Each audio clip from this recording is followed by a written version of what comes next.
Xo'p, demak, to'rtburchaklar mavzusini boshlar ekanmiz.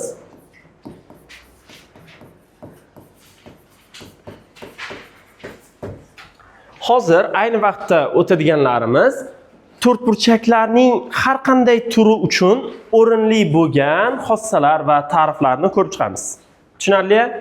Biz asosan 5-6 xil turdagi to'rtburchaklarni o'rganamiz. To'rtburchak, kvadrat, parallelogram, romb, trapetsiyalarni. Tushundingmi? Har bittasi o'zi alohida mavzu bo'lib keladi. Hozircha to'rtburchak nima, uni diagonallari nima, burchaklari qanaqa bo'ladi, xossalari qanaqa bo'ladi, shularga to'xtalmoqchimiz. Tushunarli? Ta'rif yozinglar. Ta'rif. Hech qaysi uchtasi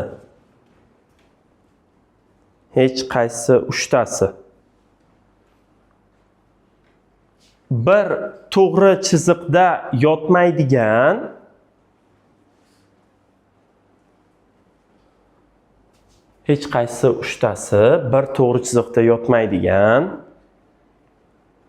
to'rtta nuqtani ketma-ket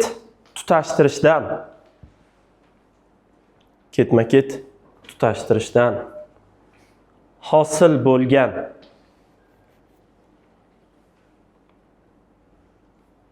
yopiq shakl to'rtburchak deyiladi.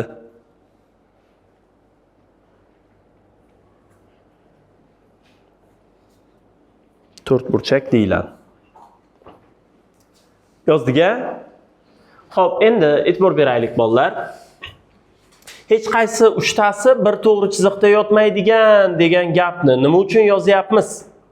Masalan, qaranglar, mana bu 4 ta nuqtani tanladik. Uchtasi bir to'g'ri chiziqda yotyapti, to'g'rimi? Chizyapman, o'ylab ko'ringlar. Tutashtirsak to'rtburchak hosil bo'ladimi, yo'qmi? Nima hosil bo'ladi? Uchburchak hosil bo'ladi. Shuning uchun demak har bitta gap kerakli. Hech qaysi uchtasi bir to'g'ri chiziqda yotmasin, deyaptimi? O'sha aytganday qilib chizishimiz kerak mana. 4 ta nuqta oldik, ularni ketma-ket nima qilyapmiz? Tutashtirib chiqyapmiz. Hosil bo'lgan yopiq shakl nima deyilar ekan? To'rtburchak deyilar ekan. Xo'p, nuqtalarni kelinglar A, B, C va D harflari bilan belgilaylik.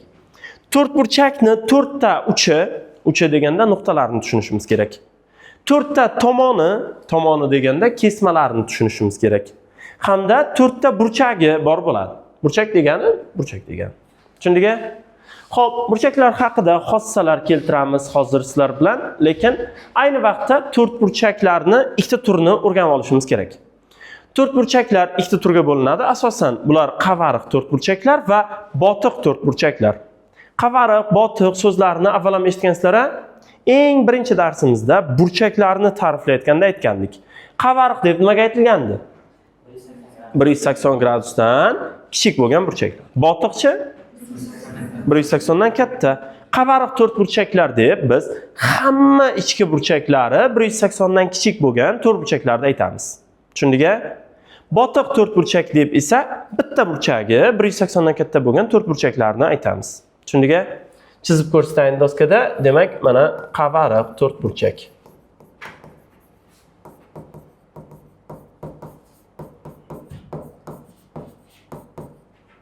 Xo'p. Mana shuni chizaylik. Demak, bu qavariq to'rtburchak deyiladi. Ichki burchaklarini alfa, beta, gamma va delta harflari bilan belgilaylik. Qavariq bo'lishi uchun alfa, beta, gamma, deltalarni har biri 180 gradusdan kichik bo'lishi shart. Tushundingmi? Botiq to'rtburchaklar qanday bo'ladi? Mana e'tibor beringlar, mana bu ko'rinishdagi to'rtburchaklar botiq to'rtburchaklar deyiladi. Uni burchaklarini e'tibor beraylik. Alfa, xo'p, beta va gamma desak va 4-burchagini delta desak, bu yerda alfa, beta va gammalar 180 gradusdan kichik bo'lib, deltamiz 180 gradusdan katta bo'lyapti, ya'ni botiq bo'lyapti, to'g'rimi? Tushunarli bo'ldi-ya? Biz shakllarda, demak, xossalarda botiq to'rtburchaklarni o'rganmaymiz. Botiq to'rtburchaklarni o'rganishga ehtiyoj yo'q. agar mabodo biror joyda botiq to'rtburchakka duch kelib qolsalaringiz, uni hop mana bu tomonni davom ettirgan holda yoki mana bu tomonni davom ettirgan holda yoki mana bu ikkalasini tutashtirgan holda ikkita uchburchakka ajratib olsalaringiz bo'ladi. Tushuntira oldimmi? Uchburchaklar haqida esa mana hozirgacha bo'lgan mavzularimizda umuman olganda gaplashdik. Uchburchaklar haqida ma'lumotga egamiz. Tushuntira oldimmi? Demak, botiq to'rtburchaklarni biz o'rganmaymiz. Biz ko'proq qavariq to'rtburchaklarga e'tibor qaratamiz. To'rtburchak nimaligini, uning burchaklarini tushunib oldikmi? Hozircha bular faqatgina ta'rif edi. Yozib olaylik. Yozib bo'lgan bo'lsak, yana bir ta'rif yozinglar. Yozamiz. Qavariq to'rtburchakning qarama-qarshi uchlarini tutashtiruvchi kesmalar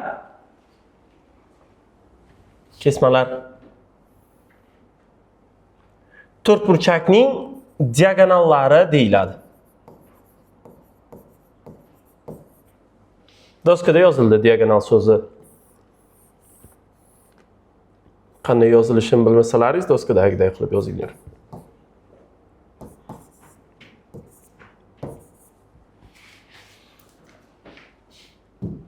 Yozdiga. Doskaga qaraymiz. Mana ABCD to'rtburchak. Uni diagonallari nimalar? Qarama-qarshi uchlarini tutashtiruvchi kesmalar deyapmiz. Mana bitta diagonal, mana bu esa nima ekan? Ikkinchi diagonal. Diagonallarni nimalar dedik? AC va BD dedik. Diagonallar kesishish nuqtasini A nuqta deylik. Diagonallar orasidagi burchak ba'zida bizga kerak bo'ladi. Uni biz phi deb belgilab olamiz. Tushundingmi? Diagonallar orasidagi burchak o'tkir burchak bo'lishi ham, o'tmas burchak bo'lishi ham mumkin. Tushuntira oldimmi? Xo'p, AB, BC, CD va ADlar esa nimalar deyilar ekan? To'rtburchakning tomonlari deyilar ekan. Bo'ldi, buni yozib olinglar, xossalarga o'tib ketamiz. Qavariq to'rtburchakning barcha ichki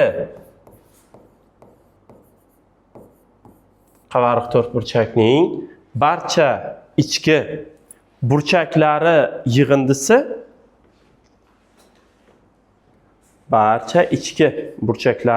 yig'indisi biladiganlar aytinglar, nechiga teng? Ana shunday 360 gradusga teng. 360 gradusga teng. Doskaga qarayapmiz. Xo'p, to'rtburchak chizib olaylik. Ixtiyoriy. Mana shunday. Ichki burchaklar nimalar ekan? Alfa, beta, gamma va delta bo'lsin. Biz xossada aytyapmiz. Alfa plus beta plus gamma plus delta teng necha? 180 gradus. Xossani isbotlashimiz ham kerak-a? 180 yozib qo'ydimmi? To'g'ri, 360 yozdim. Sizlarga 180 ga o'xshab ko'rinib qolganda. Men xato qilmayman, to'g'rimi? Tushundingmi? Isbotlayapmiz. E'tibor beringlar. Xo'p. Mana shunday to'rtburchak chizdik. Burchaklari yana o'sha alfa, beta, xo'p, gamma va delta bo'lsin. Tushundingmi? Mana bu gamma. Qanday isbotlaymiz? Bitta diagonal o'tkazsak bo'ldi, xossamiz isbotlanadi. Diagonalimiz to'rtburchakni ikkita uchburchakka ajratar ekan, to'g'rimi? Xo'p, kelinglar mana bu kesmani beta 1, bu kesmani to'g'ri burchakni beta 2 deb belgilaylik. Bo'ladimi? Xo'p, mana bu burchakni gamma 1, bu burchakni esa gamma 2 desak bo'ladimi? Chapdagi uchburchakda alfa qo'shilgan, beta 1 qo'shilgan, delta 1 teng nechiga? 180 gradusga. Delta mana bu gamma deb yoribman. O'yindagi uchburchakda qaranglar, gamma plus beta 2 plus delta 2 teng necha? 180 gradus. Ikkalasini bir-biriga to'g'ridan to'g'ri qo'shib o'raylik. Alfa plus gamma plus Beta 1 plus beta 2 nima? Beta qo'shilgan. Delta 1 plus delta 2 nima? Delta yig'indi nimaga teng? 360 gradusga teng. Xullas, ichki burchaklardan 3 tasi berilgan bo'lsa, 4-sini qanday topishni bilamiz. Tushunaymi? Yoki mana bunday savol berilgan bo'lsa, 4 burchakning ichki burchaklari 1, 2, 3, 4 kabi nisbatda bo'lsa, ularni toping desin yoki eng kichigini toping desin. Og'iz hakim topa olamiz. Agar burchaklar 1, 2, 3, 4 nisbatda bo'lsa, ularni qanday belgilaymiz?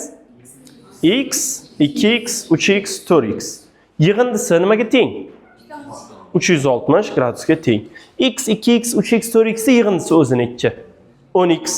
10x teng 360 bo'lsa, x teng necha? 36. Xullas, o'zlaringiz u yoqqa misolga moslashib ishlab ketaverasizlar misollarni. Tushundingmi? Yozib olinglar. Ikkinchi xossa yozinglar. Xo'p, qavariq to'rtburchakning har bir uchidan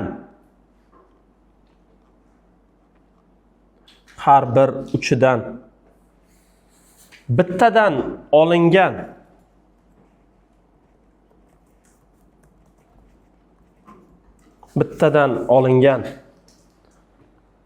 tashqi burchaklar yig'indisi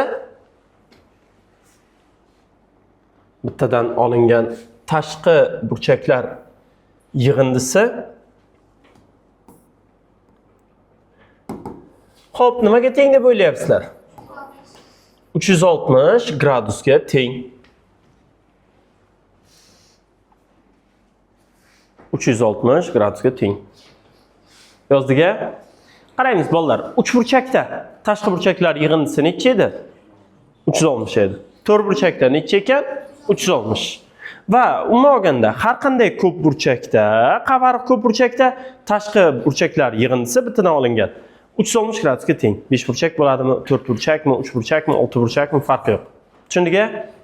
Xo'p, 4 burchak uchun endi alohida urg'u berib yozyapmiz, isbotlaylik ham. E'tibor beramiz mana.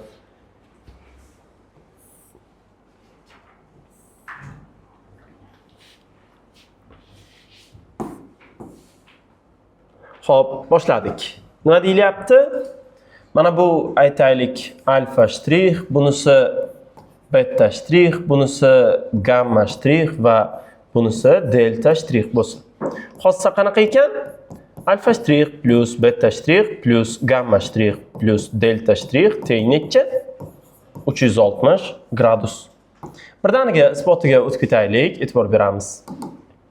Mana bu burchak alfa, bu burchak beta, bu burchak gamma va mana bu burchak delta bo'lsin.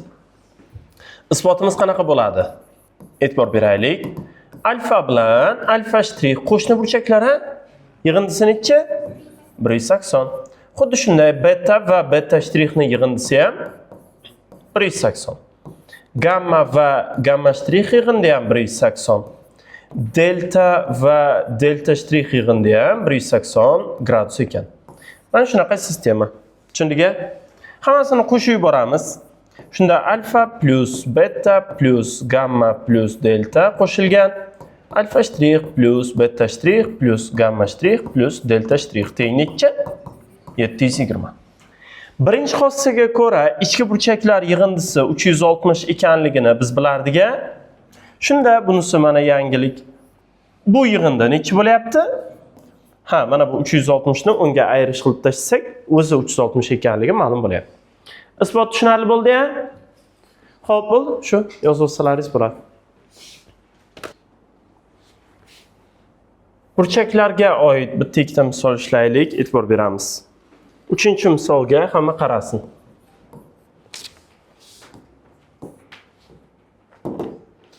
Xo'sh.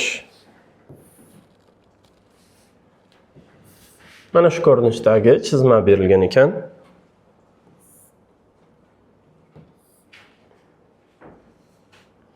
Demak, bu burchak 110 gradus, bunisi 50 gradus, keyin 80 gradus va alfani topishimiz kerak ekan.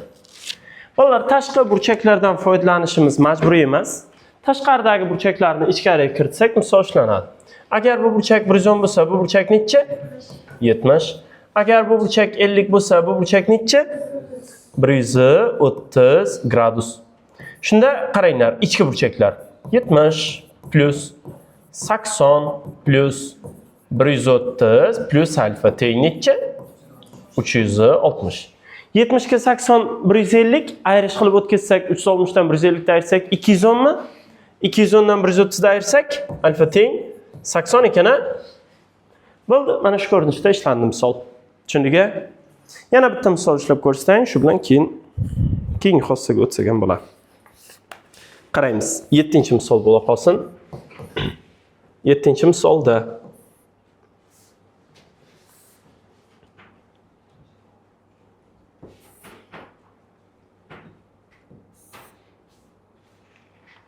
mana shunday, demak A, B, C, D. A burchak 90 gradus. Keyin B burchak bilan C burchakni bisektrissalari chiqarilgan. Mana C burchak bisektrissasi, bunisi esa B burchak bisektrissasi bo'lsin. Bolalar, bisektrissaligiga urg'u berish uchun buni beta desak, bu nima? Beta. Buni gamma desak, mana gamma desak, bu nima? Gamma. Shartida berilyapti, demak bu 80 gradus. Biz topishimiz kerak mana bu burchakni, x ni. Qanday topamiz?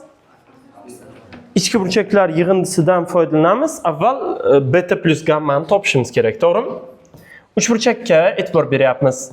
Beta plus gamma plus 80 gradus teng necha? 180. Bundan beta plus gammani topsak necha? 100 gradus. Ikkinchi qiladigan ishimiz endi katta 4 burchakni, ichki burchaklarni yozib chiqaylik. Bu nima? 90 gradus plus buchi 2 beta mi? Plus buchi 2 gamma plus x mi? Teng necha? 360 gradus.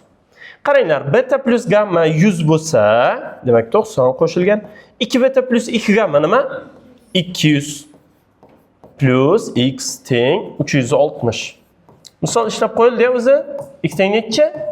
70. Bolalar, e'tibor beramiz endi, qaranglar. 8 bilan 9 ni ishlab ko'rsatmayapman. Chunki avval ishlaganmiz buni. 8 ga yaxshilab qaranglar, yo'nalish beringlar. Nima qilsak bo'ladi? Diagonal. BD diagonal o'tkazib olamiz. Agar BD diagonal o'tkazsak, BCD qanaqa uchburchak bo'ladi? Muntazam bo'lib ketadi, to'g'rimi? Muntazam. Shunda BD ga ham shtrix qo'yib qo'ysak, ABD qanaqa uchburchak bo'ladi? Tengyonli. Plus oson, haqiqatan ham avval ishlaganmiz, to'g'rimi? Mustaqil ishlay olasizlar. Yozib olinglar. Keyingi xossa, bu ham asosiy xossalardan bittasi. Yozinglar. Qavariq to'rtburchakning yuzi, qavariq to'rtburchakning yuzi diagonallar va ular orasidagi burchak, demak diagonallar va ular orasidagi burchak sinusi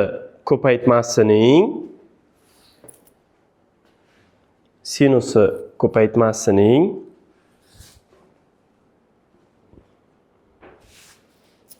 yarmiga teng.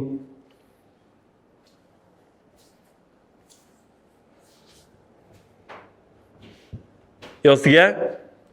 Xo'p, demak, yana qaytarib aytyapman. 4 burchak parallelogram bo'ladimi, romb bo'ladimi, kvadrat bo'ladimi, to'g'ri 4 burchak bo'ladimi, trapetsiya bo'ladimi, farqi yo'q. Har doim o'rinli bo'lgan xossa yozyapmiz. Har qanday 4 burchakda qo'llashimiz mumkin. Yuzi nimaga teng ekan? Diagonallar, ular orasidagi burchak sinusi ko'paytmasining yarmiga teng ekan. Tuzilish jihatidan 1/2 AB sinus alfaga o'xshab ketadi. Faqat AB ning o'rniga D1 D2, ya'ni diagonallar qatnashadi. E'tibor beraylik, xossani yozamiz va isbotlaymiz ham. Mana 4 burchak diagonallarini o'tkazaylik. Mana bu nima? Birinchi diagonal D1. Bunisi esa, demak, ikkinchi diagonal D2. Keyin mana shunaqa muammo ko'p uchrab turadi. Mana D1 deganda ko'pchilik mana buni tushunib qoladi atiga. Tushuniga? Xo'p, xullas qaysi kesma yozilganini e'tibordan chetda qoldirmaslik uchun doskaga yaxshilab qarab, har bitta yozilayotgan yozuvlarni tushunib o'tirishlaringiz kerak. Tushuniga? Diagonallar orasidagi burchak boya yozganimizdek odatda, doim emas, odatda fi deb yoziladi hamda yuzani formulasi nima ekan? 1/2 d1 d2 sinus fi ekan. Tushundiga? Isbotlaymiz. Isbot hamma diqqat bilan e'tibor bersin. Isbotlash uchun yana demak 4 burchak chizib olamiz mana shu ko'rinishda. Diagonallarini o'tkazyapmiz. Mana shu ikkita diagonal. Diagonallardan bittasi D1, ikkinchisi D2. Lekin biz bunday qilamiz. Mana bu kesmani A deb belgilasak bo'ladimi? Bunisini esa B deb belgilayapmiz. Orasidagi burchak fi bo'lsin. Bolalar buni A deb belgiladik. Mana bu nima bo'ladi shunda? D1 minus A mi? Buni B desak bu nima? D2 minus B. Agar bu burchak fi bo'lsa, mana bu burchak nima? 180 minus fi mi? Xo'p, 180 minus fi. Buchi fi. Bunisi yana 180 minus fi. Endi qaranglar, bu ikkita diagonal uzun olganda har doim ikkita diagonal qavariq 4 burchakni 4 ta uchburchakka ajratadi. Va shu uchburchaklarning yuzalarini qo'shib chiqsak, berilgan 4 burchakning yuzini berish kerak bizga. Mulohaza tushunarli bo'ldimi? Shunda qaranglar. S teng, ya'ni 4 burchakning yuzi teng S1 plus S2 plus S3 plus S4 deyapmiz. Ya'ni 4 ta uchburchak yuzalari yig'indisi deb yozmoqchimiz. Tushunarli? Boshladik. Teng. Qaranglar. Mana buning yuzi nimaga teng? Tomonlar A, B orasidagi burchak fi. Demak, 1/2 AB sinus fi desak bo'ladimi? Buning yuzichi 1/2 A D2 minus B sinus 180 minus fi deyishimizga to'g'ri keladi, ya. Lekin ku biz bilamiz 180 minus fi ni sinusi bilan sinus fi o'zaro teng, to'g'rimi? Endi hozir ta'rifga ko'ra to'liq yozib chiqyapmiz-da, keyin qatordan boshlab 180 minus fi sinusini ham sinus fi deb tasavvur qilib ishlab ketamiz, to'g'rimi? Tushundingmi? S3 buning yuzi nimaga teng? 1/2 D1 minus A, to'g'rimi? Ha, D2 minus B sinus fi mi? Hamda qo'shilgan oxirgi bu 4 burchak yuzicha 1/2 B D1 minus A sinus fi o'rniga 180 minus fi yozyapmiz. Tushundikmi? Teng. Xo'p, bu yoqdan teng deb yozaylik. Umumiy ko'paytuvchi sifatida 1/2 ni va sinus fi ni qavsdan tashqariga chiqarmoqchimiz. 1/2 bilan sinus fi ni chiqarsak, qavs ichida birinchi ifodada nima qoladi? AB plus bu yoqdachi A D2 minus B, to'g'rimi? Plus bu yoqdachi D1 minus A ko'paytirilgan D2 minus B mi? To'g'ri yozdik-a? Bu yoqdachi plus B ko'paytirilgan D1 minus A ekan. Qavsni ochsak bo'ldi, xossa isbotlanadi. Teng 1/2 sinus fi ko'paytirilgan qavs ichida hamma qavslarni ochib chiqyapmiz. AB plus A D2 minus AB plus qavsni ochsak nima ekan? D1 D2 minus A D2 minus B D1, to'g'rimi? Plus AB. Plus AB. Bu yoqdachi plus B D1 minus AB teng. Qarab turinglar. AB bilan minus AB ketadi. Plus A D2 bilan minus A D2 ketadi. Minus B D1 bilan plus B D1 AB bilan AB ketadi. Natijada nima qoldi? 1/2 rostdan ham D1 D2 sinus fi qoldimi? Qavs ichida faqat D1 D2 da, to'g'rimi? Tushundingmi? Misol ko'ramiz. Kitobdagiday bo'lib qolmasligi uchun o'zimdan tuzib ko'rsataman. Mana shunaqa 4 burchak berilgan bo'lsin. Diagonallar o'tkazilyapti. Keyin bolalar, misollar ham sizlarga oson berilmaydi. Ozroq hiyla ishlatib beriladi. Qaranglar. Mana bu 4, bunisi 5, bunisi 3, bunisi 9 bo'lsa va ular orasidagi burchak masalan necha? 60 gradus bo'la qolsin. Yuzani toping deydi. Tushunyapsiz-a? Bolalar, mana 3, 4, 5, 9lar diagonallar emas. Diagonallar nechilar? Mana bu diagonal nechi? 9. Bu diagonal 12. Tushundingmi? Diagonal deganda to'liq boshdan oxirigacha kesmani tushunishimiz kerak. Shunda yuza formulasiga qo'ysak, s teng nima edi? 1/2 d1 d2 sinus fi midi? O'rnaga qo'yaylik. Mana 1/2 d1imiz nima? 9 deylik. Mana bu d2 12 sinus fichi 60 gradus teng. Xo'p, bunday qilamiz. 1/2 9 12 ga tegmaymiz. Sinus 60 necha? Bolalar, 2 ni 12 bilan qisqartirsak 3 mi? 9 ko'paytirilgan 3 ilzosida 3 bu 27 ilzosida 3 ekan. Bu yuza topilishi shunday qilib. Tushundingmi? Yozib olinglar. Xo'p, yozib bo'lgan bo'lsak, shu yerda bitta ikkita narsa haqida mulohaza qilaylik. Fi, ya'ni diagonallar orasidagi burchak 90 gradus bo'lsa, formula qanday ko'rinishga keladi? 1/2 d1 d2 ni o'zi bo'ladi, to'g'rimi? Chunki sinus 90 gradusimiz 1 ga teng. Diagonallar o'zaro teng bo'lsa nima bo'ladi? d1 d2 deb yozib o'tmaslikda d degan bo'lardik, to'g'rimi? Formulamiz qanday ko'rinishga keladi shunda? 1/2 d kvadrat sinus fi. Ham diagonallar teng bo'lib, ham diagonallar perpendikulyar bo'lsa, yuza formulasi qanaqa bo'ladi? 1/2 d kvadrat bo'ladi. Bo'ldi. To'g'rimi? Xo'p, endi to'rtburchak yuzasini topishga oid misollar ishlab boshlayapmiz, ko'rib boshlayapmiz. Nega bunday bo'ldi? Xo'p. Oson misollarni ko'rsatib o'tirmayman, tashib ketaveraman. Masalan, 10-11lar hozir ishlagan misolimizga o'xshab ketadi, to'g'rimi? 12-misol og'zaki ekan. AB teng 12 deyapti, CD teng 10, AB bilan CD perpendikulyar. Diagonallar uzunliklari berilyapti, diagonallar o'zaro perpendikulyar ekanligi ham berilyapti, to'g'rimi? Xo'p, yuzani topish kerak. Men hozir 15 ni ishlab ko'rsatayin. 15-16 ni ishlaymiz umuman olganda xullas. 15-misolga hamma qarasin, nima bo'lyapti bu yerda. O'z umuman olganda kitobdagi chizma ham uncha o'xshamagan, men ham o'xshatmayman ataylab. Xo'p, mana shunday. Demak, chizma berilyapti. Xo'p, kesmalarni uzunliklari 4, 8, 6, 6 va to'satdan bu ham 6 ekanligi berib qolindi. Tushundingmi? Diagonallar orasidagi burchak yo'q, ha? Yoki bormi? Bor. Mana bu uchburchagimiz qanaqa uchburchak? Muntazam. Muntazam bo'lsa, demak bu necha gradus?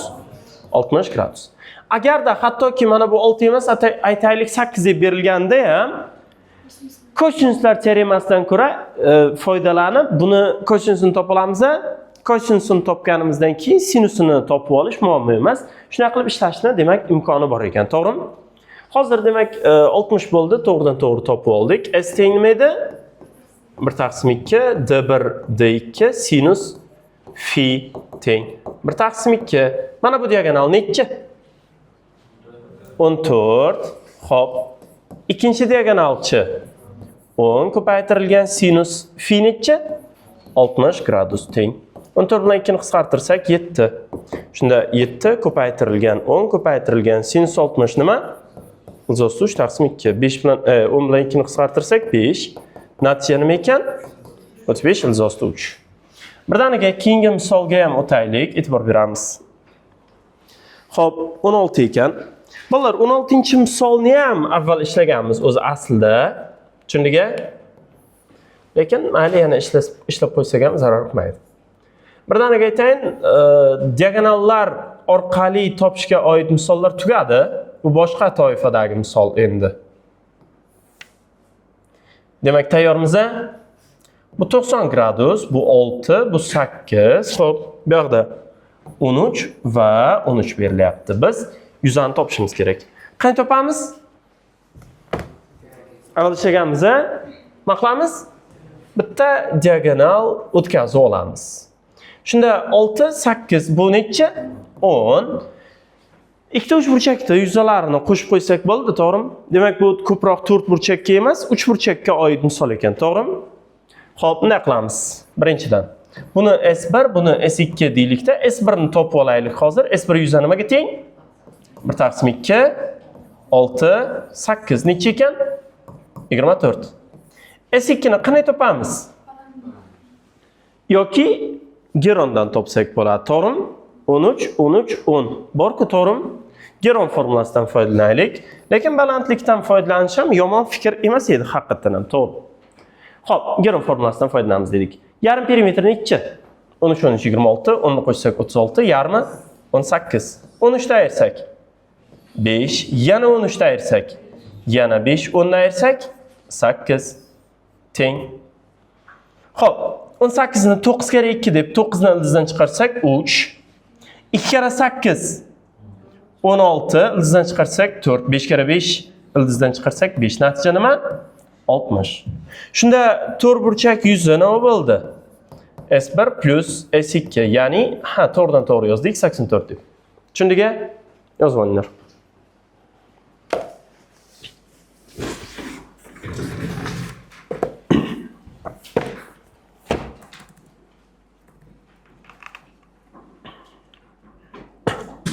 Kelinlar, og'zaki 18-misolga to'xtaylik. 18 ni qanday ishlaymiz? BDmi, ACmi? Ko'pchilik ACga uchadi.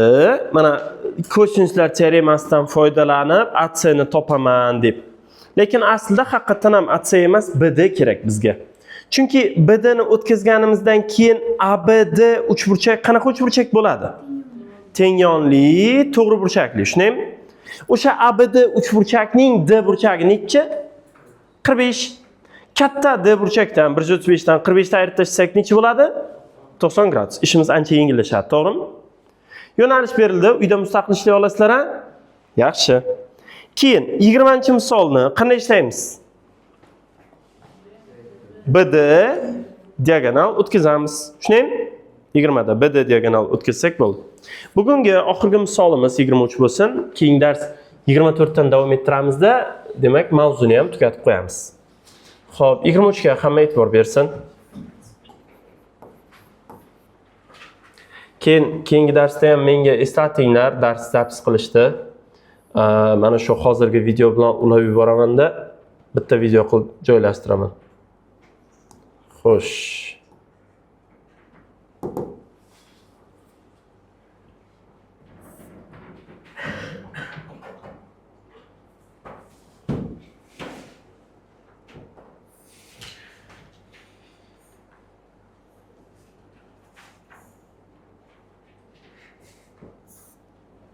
Shunday chizdik. Endi aniq chiqmagan bo'lishi mumkin. Mana bu A, bunisi B. Xo'p, bunisi C va bunisi D ekan. Mana bu burchak 60 gradus deyilyapti. Bunisi ham xuddi shunday 60 gradus ekan, bu esa 90 gradus. Xo'p, bolalar, chizmamiz o'xshamadi, shuning uchun hozir bitta ikkita demak kesmalarimiz uzunligi hisob-kitobga mos kelmaydi. Lekin ishlanish usulini tushunib olish uchun shuni o'zi ham yetarli. Xo'p, demak, doimgidek yana ABCD 4 burchak yuzini topishimiz kerak ekan. Takliflar. Qanday topsak bo'ladi 4 burchak yuzini? Diagonal o'tkazish unchalik foyda bermaydi, ayniqsa BD ni o'tkazish foyda bermaydi. Boshqa usul kerak bizga. Nimani? Ana shunday AD kesma bilan BC kesmani pastga qarab davom ettirish juda yaxshi fikr. Sababi, e'tibor beringlar, ular masalan Y nuqtada kesishdi deylik. Va aytganimdek chizmamiz o'xshamadi, lekin tushunarli bo'lishi kerak hammaga nima bo'layotganini. Y nuqtada kesishsa, hosil bo'lgan C, Y, D qanaqa uchburchak? Nima uchun muntazam? Chunki 60 60 bo'lsa, bunisi ham 60 mi? Endi qaranglar bolalar. Bu 90 gradus, ha? CD nechi? 12. Demak, DY ham 12 bo'ladi, to'g'rimi? Shunda AY nechi? 4. Tushundiga? AY 4. Endi-chi, endi nima qilamiz? Mana bu kesmani X deb turaylik. Hozir bunday. Katta uchburchak yuzidan ABY uchburchak yuzini ayirib tashlamoqchimiz. ABC uchburchak yuzi kelib chiqadimi? Katta uchburchak yuzini topishimizda hamma narsa yetarli. CD qismi 12 ekanligini bilamiz. To'g'rimi? Muntazam uchburchak tomoni bor, yuzani topa olamiz. Shunaymi? Endi bu uchburchak yuzini topishimiz uchun bizga x kerak-da, to'g'rimi? X ni topish uchun 60 gradusning tangensidan foydalanaylik. Bo'ladimi? Yaxshi, shunday qilyapmiz demak, birinchi ish. Tangens 60 gradus nimaga teng? Qarsak katet x taqsim yopishgan katet 4. Necha tangens 60? Ilzosi 3. X teng necha? To'g'ri, 4 ilzosida 3 ekan. Endi ikkinchi ish. S sog' bo'linglar. CD nimaga teng? Muntazam uchburchak yuzini topish formulasi qanaqa edi? A kvadrat ilzosi 3 taqsim 4. A necha? 12 kvadrati ilzosi 3 taqsim 4. 12 ning kvadrati 144. 144 ni 4 ga bo'lsak necha? 36. 36 ilzosi 3 ham bor, a? Endi ABY ning yuzini topyapmiz. ABY nimaga teng? 1 taqsim 2, bitta katet 4, ikkinchi katet 4 ilzosi 3 mi? 4 ko'paytirilgan 4 ilzosi 3 bu 16 ilzosi 3, 2 ga bo'lsak 8 ilzosi 3. Endi bizni 4 burchagimizni ABCD 4 burchakni yuzi nimaga teng ekan? 36 ilzosi 3 dan 8 ilzosi 3 ni ayirsak, ayirma 28 ilzosida 3 ekan. Tushundingmi? Yaxshi, yozib olinglar. Yon teoremasi deyiladigan bir teoremani boshlanishini o'tib qo'yamiz sizlar bilan. Xo'p, mana shu darsning o'zida Varignon teoremasini demak boshdan oxirigacha o'rgana olamiz. Sen ostingmi? Yaxshi. Hozircha kesmalar uzunliklari haqidagina gaplashamiz. Tushundingmi? Undan keyin o'zi aslida Varignon teoremasi ko'proq yuzalar haqida. Bu Varignon teoremasini kirish qismi deb tushunsak bo'ladi. Xo'p.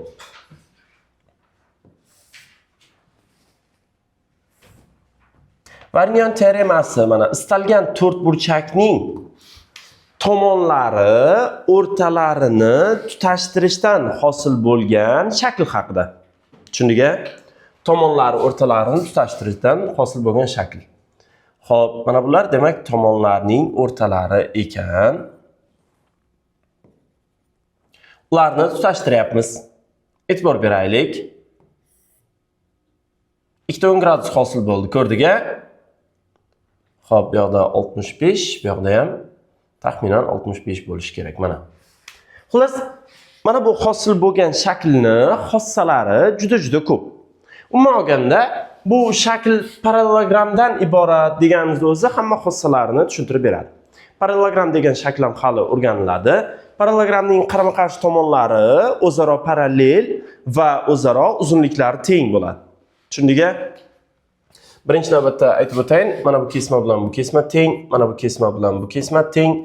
Xo'p, mana bu ikkita kesma o'zaro teng va mana bu ikkala kesma ham o'zaro teng ekan. Chunki tomonlar o'rtalarini tutashtiryapmiz-da.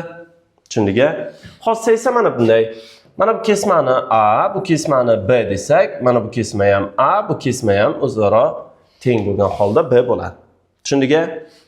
Xo'p, bular A va B bo'lishdan tashqari yana bitta, demak, A bilan B ning o'zini xossalari bor. O'sha xossalarga birdaniga to'xtalib o'tamiz isbotda. Hamma tayyor? Tayyor bo'lsak, nima qilamiz? Chizmani o'zini qaytadan chizib olaylik. Kichraytiramiz. Shundayroq bo'lsin. Buni ham o'chirib tashlaylik, buni ham o'chirib tashlaylik. B haqida gaplashmoqchimiz. Bolalar, mana bu kesmani o'tkazib olsak bo'ladimi? Bu nima narsa? Diagonal. Katta to'rtburchakning diagonali, to'g'rimi? Endi hamma e'tiborini mana bu yerga qaratsin. Bu yerda nima ko'ryapmiz? Uchburchak. Uchburchakda mana bu B nima narsa? O'rta chiziq. Kelinglar, mana buni B-ligini bilmaymiz deylik. B o'rta chiziqmi rostdan ham? Agar B o'rta chiziq bo'lsa, endi e'tibor beraylik. O'rta chizig'imiz D1 ga parallel bo'lib, D1 ning yarmi bo'lar ekanmi? D1 ning yarmi. Tushuntira oldimmi? Endi qaranglar, mana bu chiziqqa ham qarab qo'yaylik. Bu uchburchakda mana bu chiziq nima narsa? Yana o'rta chiziq. Bu ham D1 ning yarmi, to'g'rimi? Bu ham D1 ning yarmi bo'lsa, mana endi mana B deb yoza olamiz. Qarama-qarshi tomonlar teng ekanligini isbotladikmi? Endi xuddi shu ishni ikkinchi diagonal uchun ham bajaraylik. Mana bunday. Endi mana bu uchburchakka qaraylik, menimcha adashib ketmaymiz. Bu nima narsa? O'rta chiziq. Ha, ikkinchi diagonalni D2 deylik. Buni A desak, A o'rta chiziq bo'lsa, o'sha D2 ning yarmi bo'ladi, to'g'rimi? Endi mana bu uchburchakka qaranglar. Bu uchburchakda bu nima narsa? O'rta chiziq. Bu ham D2 ning yarmimi? Demakki, u ham A ga teng ekan. Tushuntira oldimmi?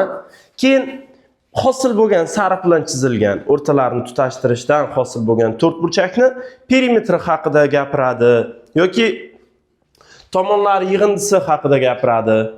Shu haqida o'ylab ko'raylik. A plus B nimaga teng? A plus B'miz D1 plus D2 ning yarmiga tengmi? Mana bu to'rtburchakning perimetri nima? Ana shunday 2A plus 2B bo'lgani uchun D1 plus D2 bo'ladi. Tushundingmi? Umuman olganda kelib qolgan joyi mana 24 bilan 25 ni og'zaki ishib ketsak ham bo'ladi. Tushundingmi? Qaranglar. AC plus BD so'ralgan. AC nima narsa? Kitobga qara. AC diagonal. BD nima narsa? U ham diagonal. Diagonallar yig'indisi so'ralyapti-da bizdan bunday olganda, to'g'rimi? Xo'p, yana o'sha chizmaga qaranglarda AC ni bu safar nechiga tengligini aytinglar. AC nechiga teng? 14. Chunki FJ o'rta chiziqda, to'g'rimi? BD nechiga teng? BD 12. Chunki EF o'rta chiziq. Tushundingmi? Davom etamiz. 25 ga qaranglar. EFJH to'rtburchak perimetri 30 bo'lsa, AC plus BD nechiga teng bo'ladi? AC plus BD deb nima so'ralyapti? Diagonallar yig'indisi. Mana uni perimetri 2A plus 2B, to'g'rimi? 2A plus 2B nimaga teng edi? D1 plus D2 ga. Demak, diagonallar yig'indisi necha? 30 ni o'zi. To'g'ri. Tushundingmi? Yozib olinglar. Misollar variant teoremasiga oid emas. Umuman olganda, to'rtburchaklar mavzusi sekin oxiriga yetib, to'g'ri to'rtburchak mavzusi boshlanyapti. Matn ko'rinishidagi masalalarga og'zaki to'xtalaylik. Birortasini ishlab ko'rsatmasam ham bo'laveradi menimcha. Chunki yana doimgidek chapda chizma bilan berilgan masalalarni bu yerda so'z bilan aytib ketyapti, bo'ldi. Tushundingmi? Qaranglar. To'rtburchakning bir burchagi to'g'ri burchak bo'lib, qolganlari 1, 2, 3 kabi nisbatda. To'rtburchakning eng katta burchagini toping, deyapti. Bir burchagi to'g'ri bo'lsa, u necha gradus? 90 gradus. Qolgan burchaklari 1, 2, 3 nisbatda bo'lsa, ularni qanday belgilaymiz? X, 2x, 3x. 27 ga qaraymiz. To'rtburchakning diagonallari 15 va 12 ga teng bo'lib, to'g'ri burchak ostida kesishadi. Yuzani toping, deyapti. Yuzani topishni qaysi usulda bajarardik? Formulasi qanaqa edi? 1/2 D1 D2 sinus phi. Phi bu yerda necha? 90 gradus shartida aytilyapti. 28 da diagonallar uch ildizosti 3 va 4 ga teng bo'lib, ular o'zaro 60 gradusli burchak tashkil etadi. Diagonallar bor, orasidagi burchak bor. Yuzani topa olamiz. Hozir. ABCD to'rtburchakda BAD burchak 90 gradus, AB 12, BC 14, CD 15 va AD 5 bo'lsa, yuzani toping degan bu. Xo'p, masalan qaysi edi? Ha, mana 17 ga o'xshab ketadi. 17 ga. 30-misolda diagonallar 18 va 24, tomonlar o'rtalarini ketma-ket tutashtirishdan hosil bo'lgan shakl perimetrini topishimiz kerak ekan. Bu endi variant teoremasiga mos keladi. Tushundingmi? Yaxshi, hozir. Ta'rif yozamiz, yangi mavzuga o'tyapmiz. To'g'ri to'rtburchak mavzusi.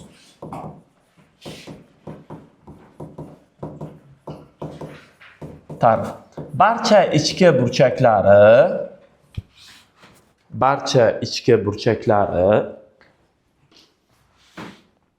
90 gradusdan bo'lgan. Barcha ichki burchaklari 90 gradusdan bo'lgan. to'rtburchaklar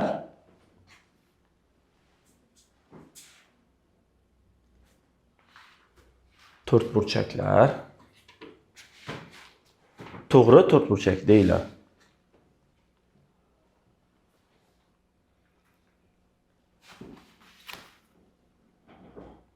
To'g'ri to'rtburchak deyiladi. Xo'p, shunda e'tibor beraylik. Mana to'g'ri to'rtburchakni chizib olamiz. Mana bu ko'rinishda. Barcha ichki burchaklari haqida nima deyapmiz? 90 gradusdan deyapmiz. O'zi umuman olganda barcha ichki burchaklari o'zaro teng bo'lgan to'rtburchak to'g'ri to'rtburchak deyiladi bo'lish kerak ta'rifimiz. O'zaro teng bo'lib turib, yig'indisi 360 gradusga teng bo'lsa, 90 gradusdan bo'lishi aniq edi, to'g'rimi? Shuning uchun birdaniga 90 gradus deb yozildi. Yangi shakl o'rganyapmiz. Yangi shakl o'rganganda men sizlarga aytgandim, har safar demak, birinchi navbatda burchaklari, keyin tomonlari va keyin diagonallari haqida gaplashib, formulari, qo'shimcha xossalariga o'tamiz. Bu yerda burchaklar haqida hech qanaqa gaplashiladigan gap yo'q, to'g'rimi? Hamma burchaklari 90 gradus bo'ldi, burchaklar haqida gaplashib bo'ldik. Tushunarli? Xossa yozinglar, tomonlari haqidagi xossani keltiryapmiz. To'g'ri to'rtburchakning qarama-qarshi tomonlari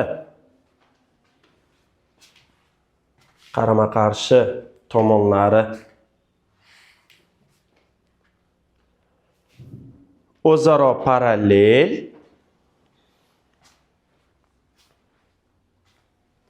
va o'zaro teng.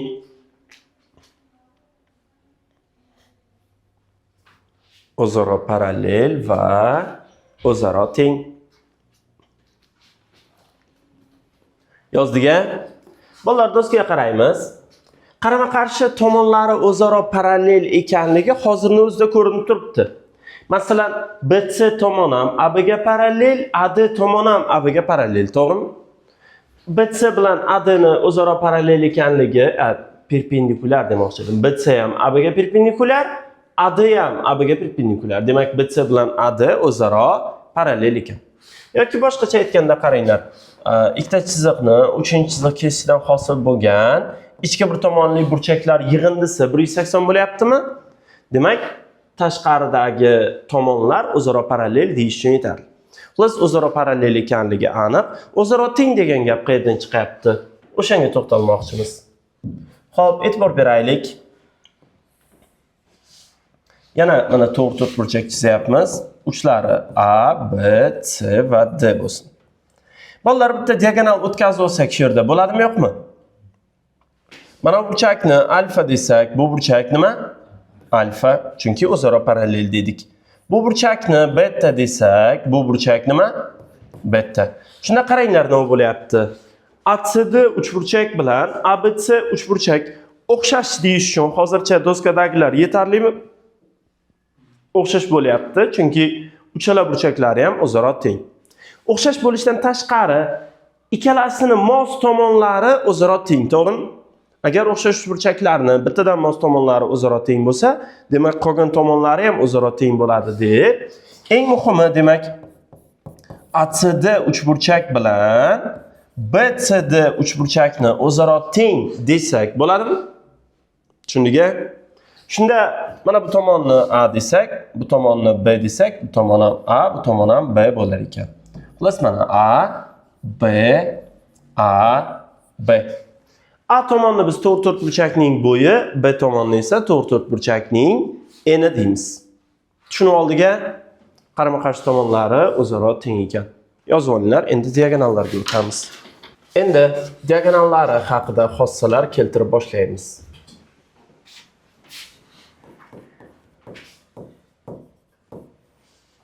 Xo'p, men doskada yozaveraman.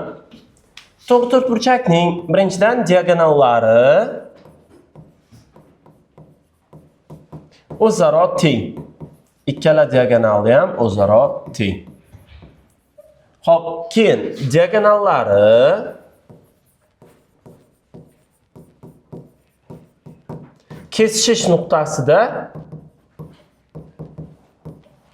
kesishish nuqtasida teng 2 ga bo'linadi.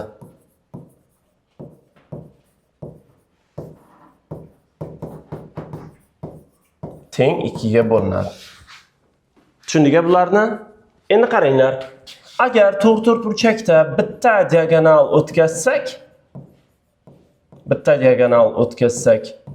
bu diagonalimiz uni ikkita o'zaro teng uchburchakka ikkala diagonalini ham o'tkazsak esa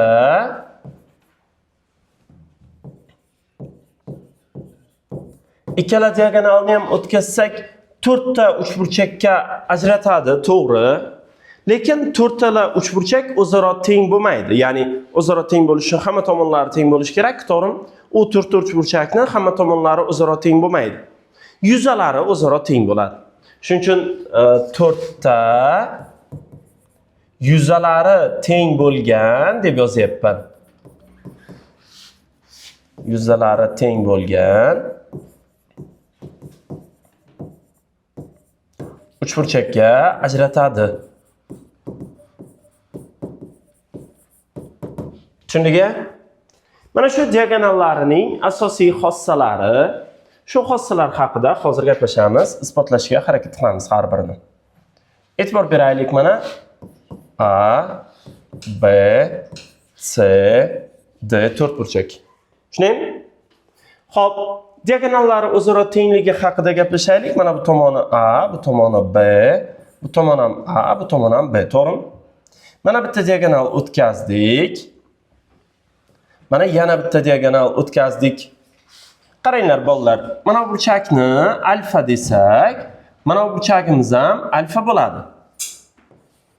Nima uchun? Xo'p, sababi e'tibor beringlar. Mana bu uchburchak bilan mana bu uchburchak o'zaro teng. Tushundingmi? Umuman o'zaro tengligi T, B, T alomatidan kelib chiqadi. Alfani bizga unchalik kerak ham yo'q ekan. Keng xossalari kerak bo'ladi. Xo'sh, mana tomonga teng. Mana bu tomon ikkalasi uchun umumiy, ikkalasi ham 90 gradusli. Demak, o'zaro tengligini isbotladik. Qaysi uchburchaklarni? ACD uchburchak bilan BCD uchburchak. Mana bu yerda adashib BCD yozgandim, to'g'rimi? To'g'rilab qo'ydik. O'z BCDga ham baribir teng bo'ladi. Endi qaranglar, agar ACD uchburchak BCD uchburchakka teng bo'lsa, ularning gipotenuzalari, ya'ni AC bilan BD o'zaro teng bo'ladi, to'g'rimi? Tushundingmi? Endi davom etamiz. E'tibor beringlar. Ikkala uchburchak o'zaro tengligidan buni alfa desak, bu ham alfa bo'ladimi? Tushundingmi? Xo'p, keyin mana bu burchakni aytaylik gamma desak, bu burchak nima? Gamma. Keyin qaranglar, mana bu uchburchak bilan mana bu uchburchagimiz o'zaro teng, to'g'rimi? O'zaro teng bo'lsa, demak biz mana buni ham gamma deya olamiz, to'g'rimi? Keyin bu nima?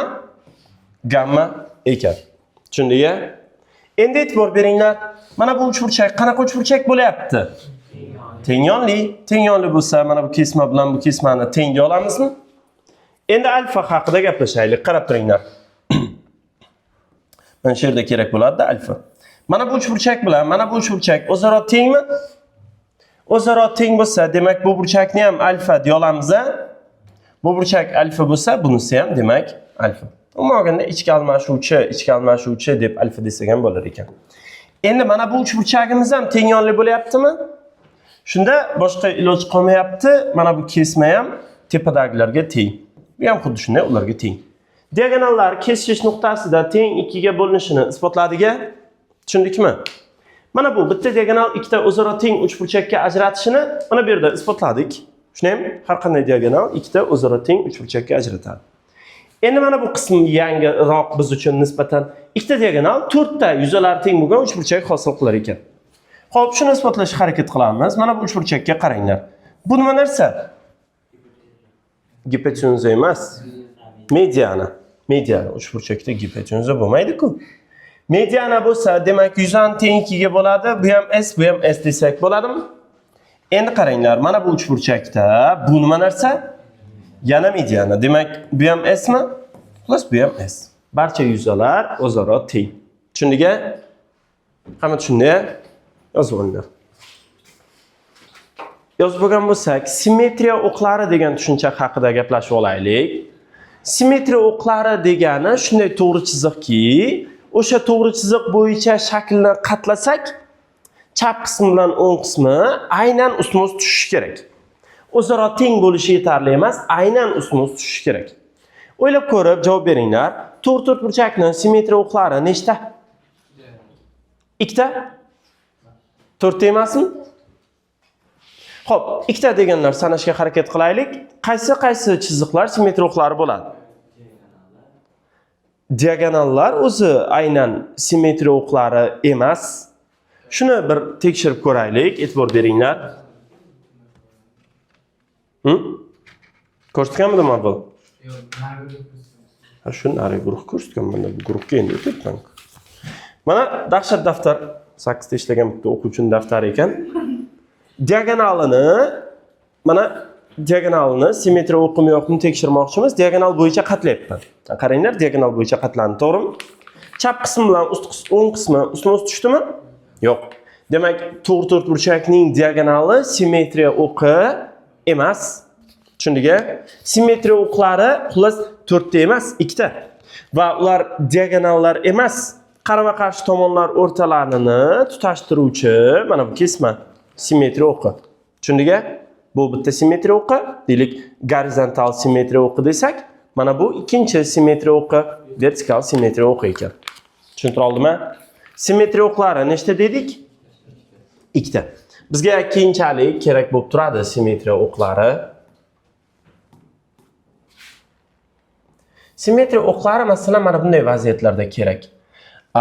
To'rtburchakni chap qismida qanday kesma uzunligi topilsa, nima burchak topilsa, o'ng qismida ham xuddi shuni o'zini ko'chirib qo'yish imkoniyatini beradi. Tushundiga? Simmetriya o'qlari demak mana bular. E'tibor beraylik. Mana bitta simmetriya o'qi, mana bu ikkinchi simmetriya o'qi. Endi sizlar bilan birgalikda to'rtburchak uchun formulalarni keltirmoqchimiz. Shu bilan misollar ishlashga o'tib ketamiz. Hamma tayyor? Mana bu to'rtburchak, hammani xayoliga kelsin. Diagonal ham o'tkazib qo'yaylik. Bu diagonal bilan mana bu diagonal o'zaro teng bo'lishini biz isbotladik, to'g'rimi? Diagonallar orasidagi burchak phi bo'lsin. Shu haqida ham bitta mulohaza qilsak bo'ladi. Qaranglar. Mana bu yerdagi phi, qaranglar. Mana bu uchburchakni tashqi burchagi desak bo'ladimi? O'ziga qo'shni bo'lmagan ichki burchaklar yig'indisiga teng desak bo'ladi. Kitobdagi bitta misolni bunday olganda ishlab ketdik hozir. Davom etyapmiz. Phi ekan xullas. Formulalar. Birinchisi, to'rtburchak perimetri nimaga teng bo'ladi? 2 ko'paytirilgan qavs-ichida a plus b. Mana 2 ko'paytirilgan qavs-ichida a plus b. Davom etamiz. Ikkinchi, yuza nimaga teng bo'ladi? To'rtburchak yuzi. Hozircha shunchaki AB deb turaylik.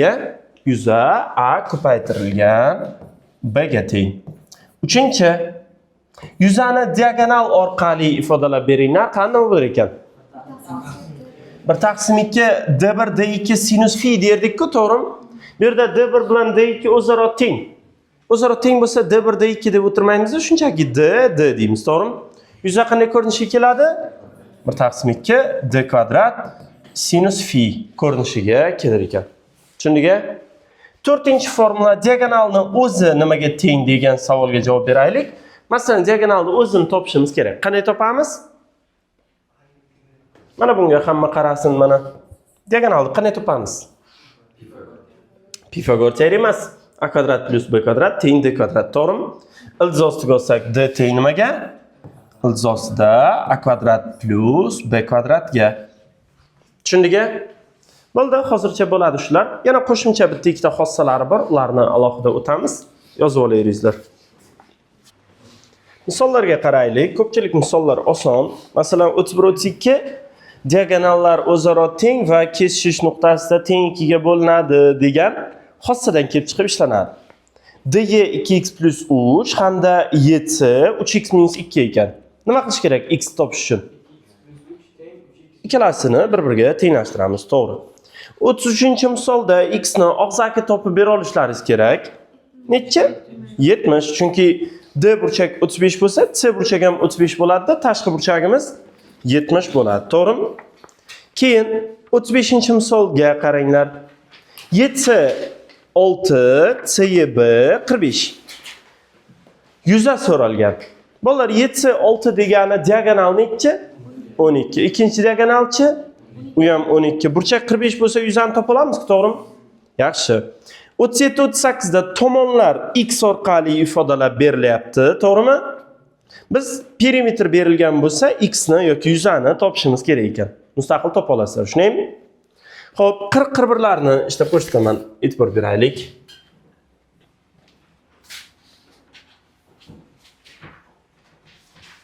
Xo'p, 40-misolda nima bo'lyapti? Bu ko'rinishdagi misollarda hamma kerakli ifodalarni, chiziqlarni bitta tarafga yig'ishni o'rganishimiz kerak, mashq qilishimiz kerak. Qaraymiz bolalar, mana bu kesma berilibdi. Bu kesma 25. Bu kesma 8, bunisi 15 va biz topishimiz kerak nimani? Yuzani. Yuzani topishimiz uchun bizda bo'yi bor, eni kerakda, to'g'rimi? Enini topish qiyinmi, qiyin emasmi? Mana bu tomon 15 bo'lsa, bu nima? 15. Shunda mana bu to'g'ri burchakli uchburchakda Pifagor teoremasidan foydalansak, bu necha? 20. Shunda S teng AB deb yozib qo'ying. A necha? 15. B necha? 28. 15 ko'paytirilgan 28 necha ekan? 28 4 kare 7 desak, 4 kare 15 60, 7 ga ko'paytirsak 420 ekan. Tushundingmi? Keyingi misolga o'tamiz birdaniga. 41-misol. E'tibor beraylik.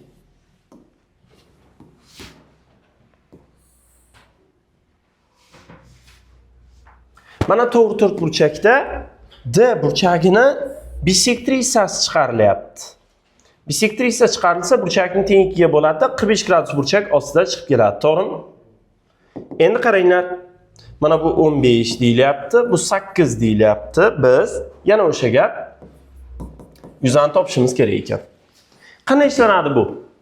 Bolalar, bu bisektrisa bo'lsa, mana bunimiz 45 gradus va bunisi ham xuddi shunday 45 gradus, to'g'rimi? Lekin 45 ekanligini bizga uncha ahamiyati yo'q. E'tibor beringlar, mana shunday misollarda, demak, to'g'ri to'rt burchakda, trapetsiyada hamda parallelogramda bitta burchagini bisektrisasi chiqarilsa, ozroq o'ylab ko'rsalaringiz, izlasalaringiz, teng yonli uch burchak topa olasizlar, deyarli har doim. Tushundingmi? Mana hozir qaranglar. Mana bu burchagimiz 45 bilan, mana bu burchagimiz ham ichki almashuvchi bo'lganligi uchun teng bo'ladimi? Teng bo'lsa, mana bu uch burchagimizda 45 45 90 teng yonli to'g'ri burchakli bo'lib ketib qolyapti, to'g'rimi? Endi to'g'ri burchakli ekanligini bizga uncha ahamiyati yo'q. Muhimi, mana bu kesma necha? 15 xudlas. Shunda yuqoridagiga o'xshash misol bo'lyapti, to'g'rimi? S teng AB desak, A necha? 15. Xo'p, B necha? 23. 15 ni 23 ga ko'paytirsak necha ekan? 230 plus 115 desak 345 mi? 345 ekan-a? Bo'l, shu yozib olinglar. Bo'lgan bo'lsak, yana ikkita misol ishlab ko'rsataman. To'g'riroq bitta misol ishlab ko'rsataman. Bitta xossa keltiraman shu bilan to'g'ri to'rt burchak mavzusi tugaydi. Demak, 44-misolga hamma e'tibor bersin. Nima bo'lyapti bu yerda? To'g'ri to'rt burchakni bitta diagonali o'tkazilgan ekan va diagonalga balandlik tushirilibdi. E'tibor beraylik. Mana shunday. Xo'p. Diagonalga balandlik tushirildi. Hosil bo'lgan kesmalar 6 va 24 ekan. Mana shu shaklda yuzani topishimiz kerak ekan. Yuzani topishimiz kerak. Qanday topamiz? Takliflar. Ha, proyeksiyalar mavzusini eslab olyapmiz-a? Bunday to'g'ri burchakli uchburchak gipotenuzaga tushirilgan balandligi haqidagi xossalarni eslashimiz kerak, to'g'rimi? Xo'p, buni x desak, nimaga kelamiz? X kvadrat teng 24 ko'paytirilgan 6, ya'ni 144 mi? Demak, x teng necha? 12. Endi davom etinglar, yordam beringlar. Qanday qilib yuzani topsak bo'ladi? Ana shunday, uchburchak yuzini topib, 2 ko'paytirsak bo'ladi, to'g'rimi? Bunday qilaylik. Mana buni chirqishang joyiga kelmasin. Ikkinchi ish. S teng 2s uchburchak desak bo'ladimi? Qaysi uchburchak haqida gap ketyapti? Mana shu to'g'ri burchakli uchburchak haqida. Uning gipotenuzasi bor, gipotenuzaga tushirilgan balandligi bor. Shulardan foydalanib yuzani topsak bo'ladi, to'g'rimi? Xo'p, 2 ko'paytirilgan 1 taqsim 2 ko'paytirilgan gipotenuza necha? 30 ko'paytirilgan unga tushirilgan balandlik 12 teng. Ikkilar qisqarsa, natija necha ekan? 360 ekan. Tushundingmi? Endi keyingi xossani isbotlab qo'yaylik. Xossaga oid misol ishlab ko'rsatib o'tmayman. O'zlaringiz mustaqil ishlab olasizlar. Qaranglar, xossa mana bunday. To'rt burchakni ichidan ixtiyoriy bitta nuqta tanlab olingan. Mana ixtiyoriy bitta nuqta tanlab olingan. Xo'p, bu A, bu B, bu C va bunisi D bo'lsin. Shu yerda bunday bo'lyapti, qaranglar. Mana bu kesmalarni o'tkazib olyapmiz. Uchlari bilan tutashtirib chiqdik, xullas. Tushunarli? Shu yerda hosil bo'lgan xossamiz mana bunday. OA ning kvadrati qo'shilgan OC ning kvadrati teng OB ning kvadrati qo'shilgan OD ning kvadratiga. Ya'ni qarama-qarshi joylashgan kesmalar kvadratlari yig'indilari o'zaro teng. Tushundingmi? Keyin hozir men bunday qarayapman, bu chizmamda BO bilan DO diagonalga o'xshab qolibdi, to'g'rimi? Diagonal bo'lishi shart emas. O nuqta qayerda joylashganini umuman ahamiyati yo'q. Mana chizmani yana ham xunukroq qilib chizyapman. E'tibor beringlar, mana. O. Xo'p, mana DO, mana AO, BO hamda CO. Mana har qanday holatda o'rinli bo'laveradi xossamiz. Tushundingmi? Isbot kerak-a yo shunday qabul qilib qo'yaveramizmi? Isbotlaymiz. Hamma xossalarimizni shu paytgacha isbotlaganmiz. Demak, chizmani o'zidan foydalanamiz. E'tibor beringlar. Hozir bunday qilsak. Nuqtadan tomonlarga, demak, parallel qilib yoki perpendikulyar qilib desak ham bo'laveradi. Kesmalar o'tkazaylik mana shu ko'rinishda. Endi bir-birini davomidan o'tadi-ku, to'g'rimi? Xuddi shunday bu yoqqa ham qarab davom ettirsak, chapga ham qarab davom ettirsak bo'ladi. Xo'p, mana bu kesmani A, to'g'riroq bunday. Bunisini A deylik, bunisi B, bunisi C va bunisi D bo'lsin. Tushundingmi? Shu yerda qaranglar, mana bu qanaqa to'rtburchak? To'rtburchak. Shundaymi? Mana bu A bo'lsa, demak bu ham A da, to'g'rimi? Shunda AO ni biz nima desak bo'ladi? AO ning kvadrati teng, mana bu yerda Pifagor teoremasini qo'llayapmiz. A kvadrat plus B kvadrat deya olamizmi? Davom etamiz. Bu B bo'lsa, bu ham C. Mana bu yerda ham Pifagor teoremasidan foydalanmoqchimiz. Unga ko'ra BO ning kvadrati nimaga teng? Ana shunday, B kvadrat plus C kvadratga tengmi? Davom etyapmiz. Mana bu kesma C bo'lsa, bu ham C. Mana bu yerda Pifagor teoremasini qo'llasak, CO ning kvadrati teng nimaga? C kvadrat plus D kvadratga va xo'p, bu D ni chapga ko'chiraylikda. Mana bu uchburchakda Pifagor teoremasini qo'llaylik. Demak, unga ko'ra DO ning kvadrati teng nimaga? A kvadrat plus D kvadratga. Sistema. Qaranglar, birinchisi bilan uchinchisini qo'shsak nimaga kelamiz? A kvadrat plus B kvadrat plus C kvadrat plus D kvadrat, to'g'rimi? Ikkinchisi bilan to'rtinchisini qo'shsak nimaga kelamiz? Yana A kvadrat, B kvadrat, C kvadrat, D kvadrat kelamiz, to'g'rimi? Xossa isbotlandi. Qanaqa xossa isbotlandi? AO kvadrat qo'shilgan CO kvadrat teng BO kvadrat qo'shilgan DO kvadratga ekan. Xossani yozdik. Keyingi berilgan misollarni mustaqil ishlay olasizlar. Yozib olinglar. Kvadrat mavzusiga o'tamiz. To'liq yashab tashlayin. Ta'rif yozinglar. Barcha tomonlari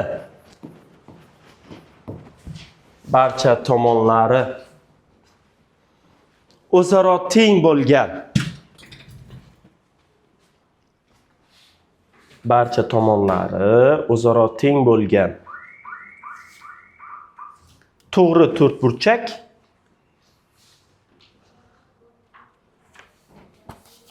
to'rtburchak kvadrat deyiladi.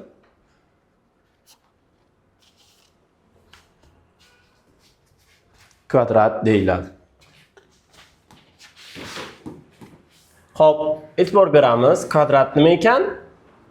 Barcha tomonlari o'zaro teng bo'lgan to'rtburchak.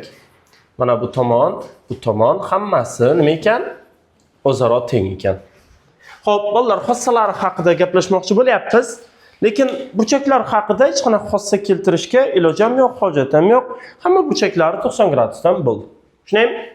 Tomonlar haqida xossa keltirmoqchi bo'lyapmiz. Tomonlar o'zaro parallelligi, hamma tomonlar, nafaqat qarama-qarshi tomonlari, hamma tomonlari o'zaro teng ekanligi ham aniq allaqachon, to'g'rimi? Tushunyapsiz? Demak, diagonallarni xossalariga o'tib ketaveramiz, to'g'rimi? Xo'p, kvadratni diagonallarini xossalari juda ko'p. Juda ko'p. Tayyormiz? Xo'p, xossalar deb qo'yaylik, mayli. Boshlayapmiz. Birinchidan kvadratning diagonallari o'zaro teng. Endi to'rtburchakda o'zaro teng bo'lgandan keyin kvadratda ham o'zaro teng bo'lishi aniqda, to'g'rimi? Tushundiga? Davom etamiz. Diagonallari o'zaro teng bo'lishidan tashqari diagonallar, qarab turinglar. O'zi chiqqan burchakni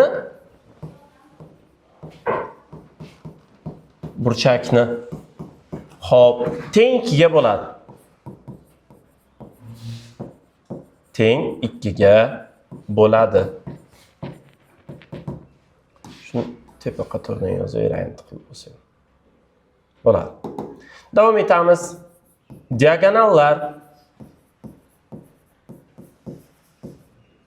o'zaro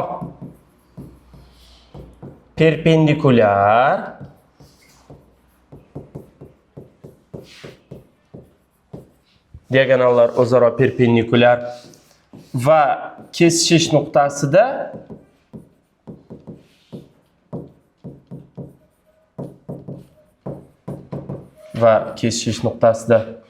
teng 2 ga bo'linadi.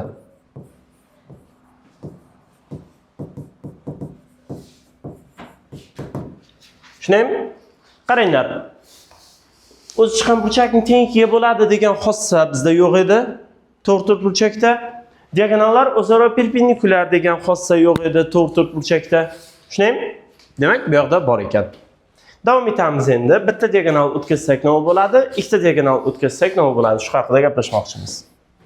Demak, qaranglar, bitta diagonal o'tkazsak, uni ikkita teng uchburchakka ajratadi. Ikkita o'zaro teng uchburchakka ajratar ekan. Ikkala diagonalni ham o'tkazsak, demak, mana ikkita diagonalni o'tkazsak, uni 4 ta boya yuzalari teng bo'lgan uchburchaklarga ajratadi degandik, to'g'rimi? Bunda 4 ta aynan teng bo'lgan uchburchakka. Bular ham xullas o'zaro teng bo'ladi. Uchburchakka ajratadi.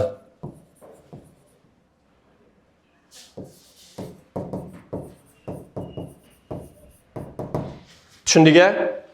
Xo'p, isbotlariga to'xtalamiz. Bunda ko'proq diagonal haqida gaplashdik. Diagonallarning xossalari juda ko'p ekan. Diagonalni ham o'tkazib qo'yaylik, bitta hech bo'lmasa. Ana shunday. Boshlaymiz demak xossalarni isbotlab.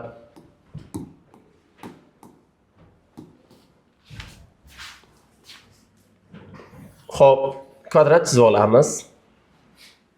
Ana shunday bo'lsin, kattaroq qildik. Diagonal o'tkazyapmiz. Diagonal o'tkazsak, qaranglar, mana bu tomon bilan bu tomon o'zaro teng-a. Shunda, xo'p, bu tengyonli to'g'ri burchakli uchburchak bo'lyaptimi? Shunda bu burchagimiz necha? 45. Bunisi-chi? Bu ham 45. Gapimizni davom ettirsak, bu necha? Bu ham 45 va bu-chi? Bu ham 45 gradus. Hozir nimani isbotladik? Diagonallar o'z chiqqan burchakni teng ikkiga bo'lishini isbotladik. To'g'rimi? Endi ikkinchi diagonalni ham o'tkazsak, e'tibor beraylik. Mana ikkinchi diagonal. Xo'p, bu ham 45 gradusmi? Chunki mana bu ham tengyonli to'g'ri burchakli uchburchakda, to'g'rimi? Bu 45 bo'lsa, bu ham 45 gradus. Bu-chi? Xullas, mana hammasi 45 da, bu ham 45, bu ham 45. Buni o'ylab qarasak, bu 45, bu 45 bo'lsa, bu necha? 90 gradus. Hozir nima isbotladik? Diagonallar o'zaro perpendikulyar ekanligini isbotladik. To'g'rimi? Keyin qaranglar, bu qanaqa uchburchak? Tengyonli. Demak, mana bu kesma bilan bu kesma tengmi?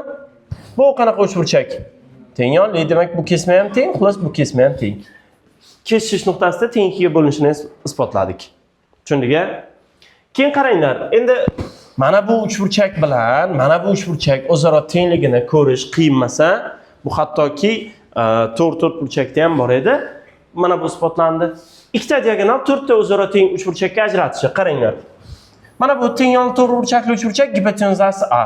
Bu tengyonli to'g'ri burchakli uchburchak gipotenuzasi A. Bu tengyonli to'g'ri burchakli uchburchak gipotenuzasi A. Bu ham xuddi shunday tengyonli to'g'ri burchakli uchburchak. Uning gipotenuzasi nima ekan? A ekan. Tushundingmi? Shunda, demak, buni ham isbotladik. To'rtta o'zaro teng uchburchakka ajratishini. To'g'ri? Diagonallari o'zaro teng ekanligi esa muammo emas. Xullas, hamma xossalarini she'rni o'zida keltirib isbotlab bo'ldik-a? Hamma tushundingmi? Endi birdaniga to'liq bo'lsin, simmetriya o'qlari haqida ham gaplashaylik. Nima deb o'ylaysizlar? Kvadratning simmetriya o'qlari nechta? 4 ta. Ular nimalar? Ikkita diagonal va ikkita qarama-qarshi tomonlar o'rtalarini tutashtiruvchi kesmalar. Hammasini biz simmetriya o'qlari deyveramiz. Shunda faqat formulalar qolyapti. Formulalarni o'tib, misollar ishlab boshlayveramiz. Mana shunday. Simmetriya o'qlari boshlaymiz. Chizib, e'tibor beraylik. Mana bu bitta simmetriya o'qi. Mana shu bo'yicha qatlasak, ustki qismi bilan pastki qismi ustma-ust tushadimi? Xo'p, bu yana bitta simmetriya o'qi. Bu to'rt burchakda ham bor edi. Bularga to'liq to'xtalmadik. To'liq to'xtalish shart emas. Endi qaranglar. Mana bu ham simmetriya o'qi. Chunki, demak, mana shu bo'yicha qatlasak, bu uchi bilan bu uchi ustma-ust tushadimi? To'rt burchakda boya ustma-ust tushmagandi, to'g'rimi? Ha. Xo'p, bunisi ham xullas simmetriya o'qi ekan. Hamma tushunib oldi shekilli. Tushungan bo'lsalaringiz, bemalol yozaversalaringiz bo'ladi. Simmetriya o'qlari 4 ta bo'ldi.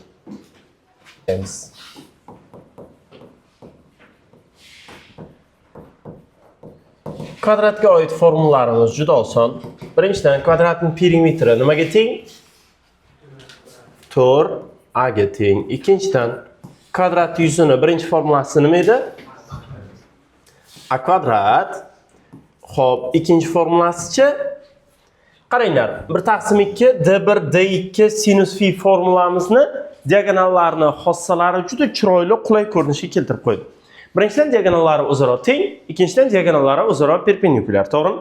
Demak, d1 d2 deb yozib o'tmaymiz, d kvadrat deymiz, to'g'rimi? Diagonallari o'zaro perpendikulyar bo'lsa, ularning orasidagi burchak nechi? 90 gradus. 90 sinusi 1. Demakki biz yuzani nima desak bo'ladi? 1/2 d kvadrat desak bo'lar ekan. 4-chi, diagonalning o'zi nimaga teng? Mana bu uchburchakka yaxshilab qaranglar. Diagonal nimaga teng? Alzosda 2 tengyonli to'g'ri burchakli uchburchakning gipotenuzasidan bunday olganda alzosda 2. Tushundingmi? Misollar ishlab boshlamoqchimiz. Avval og'zaki to'xtalaylik ba'zi misollarga. Bolalar qaraymiz 47 ga.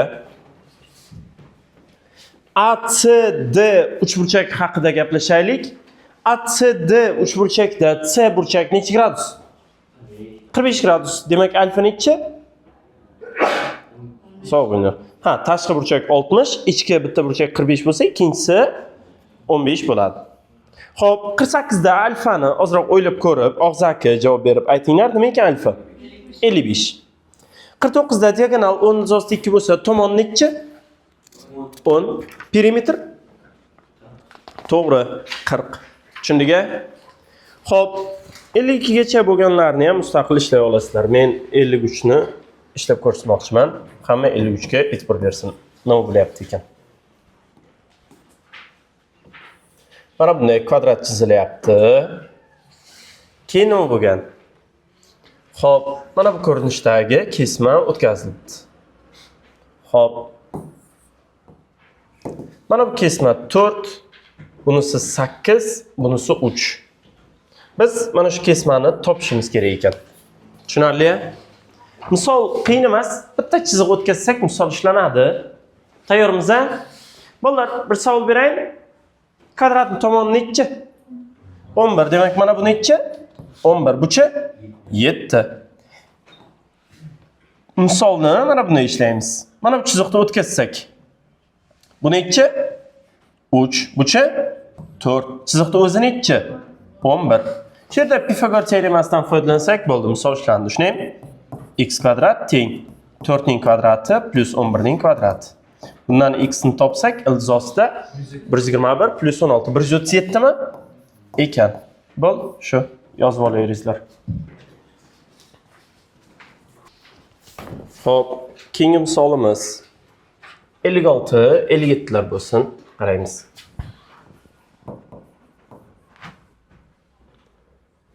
Xo'p, 56-misolda mana bunday kvadrat chizilibdi. Keyin mana bu tomon o'rtasiga kesma o'tkazilibdi. Kesmani uzunligi 8 iltizosida 5. Demak, tomonning o'rtasi ekanligini yozib qo'yaylik. Yuzi so'ralgan. Misol qiyin emas, qaranglar, bunday qilamiz. Mana bu kesmani A desak, bu nima? A. Demak, kvadratning tomoni nima? 2. 2 bo'lsa, demak, bu ham 2 da, to'g'rimi? Birinchi bo'lib Pifagor teoremasidan foydalanamiz. 2 ning kvadrati qo'shilgan a kvadrat teng nimaga? 8 iltizosida 5 ning kvadratiga. Chapda 5a kvadrat teng o'ngda 320 shekilli 64 ko'paytirilgan 5 da. 320 bilan 5 ni qisqartirsak 64 mi? Demak, a teng 8. Ikkinchi ish. 100 a nimaga teng? 55. Boshqa misolda yozib qo'yibman. 55 ekan, to'g'ri. Xo'p, mana shunday davom etaylik. 100 a nimaga teng? 8 ning kvadratimi? 8 ning kvadratimi? Tomon 8 emas, 16. Demak, 100 a 16 ning kvadrati, ya'ni 256 ekan. Tushundiga? Keyingi misol 57 bo'lsin. E'tibor beringlar. Xo'p. Mana bunday kvadrat. Diagonal o'tkazilyapti. Diagonalga ixtiyoriy bitta kesma tushirilgan. Mana shunday. Bu kesma diagonalni 4 va 12 ga teng qismlarga ajratar ekan. Kesmani uzunligini topishimiz kerak. Nima maslahat berasizlar? Qanday ishlasak bo'ladi buni? Xo'p, bitta usul. Mana bu 12, bunisi 4, to'g'rimi? Demak, diagonal necha? 16. Diagonal a iltizosida 2 edi. 16 ni iltizosida 2 ga bo'lsak, 8 iltizosida 2 bo'ladi, to'g'rimi? Mana bu burchagimiz 45 gradus ekanligidan x ni topish uchun kosinuslar teoremasidan foydalanishimiz mumkin. Tushundiga? Yoki boshqa usul, qaranglar. Nima qilsak bo'ladi? Ikkinchi diagonalni ham o'tkazaylik. To'g'riroq, ikkinchi diagonalni emas, yarmini o'tkazaylik. Bularni shunday qilsak, diagonallar o'zaro perpendikulyar va teng 2 ga bo'linadimi? Qaranglar, bu necha edi? 16 edi. Demak, mana bu nuqtadan pastki qismi necha? 8. Bu necha? 4. Bu necha? 8, chunki diagonallar o'zaro teng. Tushundiga? Pifagor teoremasidan foydalansak bo'ladi. Buni x desak, x kvadrat teng 8 ning kvadrati plus 4 ning kvadrati. Xo'p, birdaniga yozaman. X teng 4 yuzasida 5 ekan. Tushundingmi? Yozib olinir. Qolganlari uyga qoladi. 59-misolga hamma qarasin. 59-misolning shartini bizga chiroyli yetkazib beryapti. Qaranglar. Kvadratning perimetrini ifodalovchi son uning yuzini ifodalovchi sondan 3 marta kichik. Uning perimetrini toping degan ekan. Agar mana shu yerda kvadratning perimetri yuzidan 3 marta kichik deganda edi, masalani shartida mantiqiy xatolik bo'lgan bo'lardi. Chunki perimetr boshqa o'lchov birligi, yuza boshqa o'lchov birligi. Bu xuddi masalan odamni og'irligi bo'yidan 2 marta kichik deganday gap bo'lib qoladi. Tushunyapsiz-a? Og'irlik boshqa narsa, kilogramda o'lchanadi, to'g'rimi? Uzunlik boshqa narsa, bo'yi ular santimetrda o'lchanadi, to'g'rimi? Xuddi shunday, demak, agar perimetri yuzidan 3 marta kichik desa xato bo'lgan bo'lardi. Shuning uchun aytayapti, perimetrini ifodalovchi son yuzini ifodalovchi sondan 3 marta kichik deb. Tushundingmi? Xo'p, kvadratning perimetrini ifodalovchi son nima? To'ra. Yuzini ifodalovchi son nima? A kvadrat. To'ra a kvadratdan 3 marta kichik ekanmi? A kvadratni 3 ga bo'lsak to'ra bo'lar ekanda, to'g'rimi? A larni qisqartiraylik, chunki A 0 ga teng bo'lishi mumkin emas. Demak, A teng nechi? 12. Perimetrini toping deyapti. Ikkinchi perimetr nechi? 48. 61-misol bilan kvadrat mavzusini ham tugatib yuboramiz.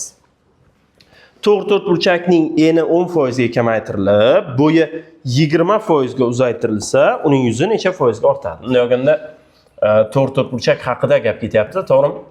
To'g'ri to'rtburchak yuzasi AB bo'lsin. Dastlab tushundingmi? Hozir nima bo'ladi? Qaranglar. Eni 10% ga kamaytirilyapti. Enini A deb tasavvur qilinglar. 10% ga kamaytirilsa nima bo'ladi? Ana shunday to'g'ri aytyapmiz. 0.9 ga ko'payadi, to'g'rimi? Davom etamiz. Bo'yi 20% uzaytirilyapti. Mana B2. 20% uzaytirilsa nima bo'ladi? 1.2 ga ko'payadi. Yuzi qanday o'zgaradi degan ekan, S2 ni topaylik. S2 degani A2 B2 degani o'rnaga qo'ysak A ko'paytirilgan 0.9, ko'paytirilgan B ko'paytirilgan 1.2. Endi qarab turinglar. 0.9 ni 1.2 ga ko'paytirsak 1.100dan 8 bo'ladi. Tushundingmi? A B ko'paytmachi S. Xullas bunday 1.100dan 8 S degani S ni 1.100dan 8 ga ko'paytiryapmiz degani. Endi eslab aytib beringlar. Sonni 1.100dan 8 ga ko'paytirsak nima bo'lar edi? 0.8 emas, 8% ga ortgan bo'lar edi. Demak, yuzi qanday o'zgargan? 8% ga oshgan, ortgan ekan. Tushundingmi? Yozib olinglar. Boya boshlab qo'ygan mavzuyimizni davom ettiramiz. Varignon teoremasi shunchaki kesmalar, diagonallarning yarmi, perimetrdan iborat emas. Juda katta ko'p xossalari bor. Faqat hozirgi o'rganmoqchi bo'lgan xossalarimiz faqat va faqat yuzalarga oid xossalar. Tushunarli? Tayyormiz?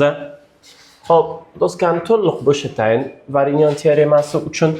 Endi qaytadan yozaveramiz Varignon teoremasi deb. Boya kesmalar haqida gaplashgan bo'lsak, endi yuzalar haqida gaplashamiz. Xo'p, ixtiyoriy to'rtburchak chizib olyapmiz, faqat shu tomonlar o'rtalarini tutashtirish qulayroq bo'lishi uchun men o'lchab, hisob-kitob qilib chizyapman. Mana shunday. Demak, bu to'rtburchakni tomonlari o'rtalari ana shular ekan. Ularni tutashtiryapmiz. Mana 72 gradus. 72 gradus. Bu 11 gradus. Bunisi ham 11 gradus. Nusxa qo'yamiz. Isbotda ham, keyinchalik chizmalarda ham shundan foydalanmoqchimiz. Aytgancha kesmalar tengligini yozaylik.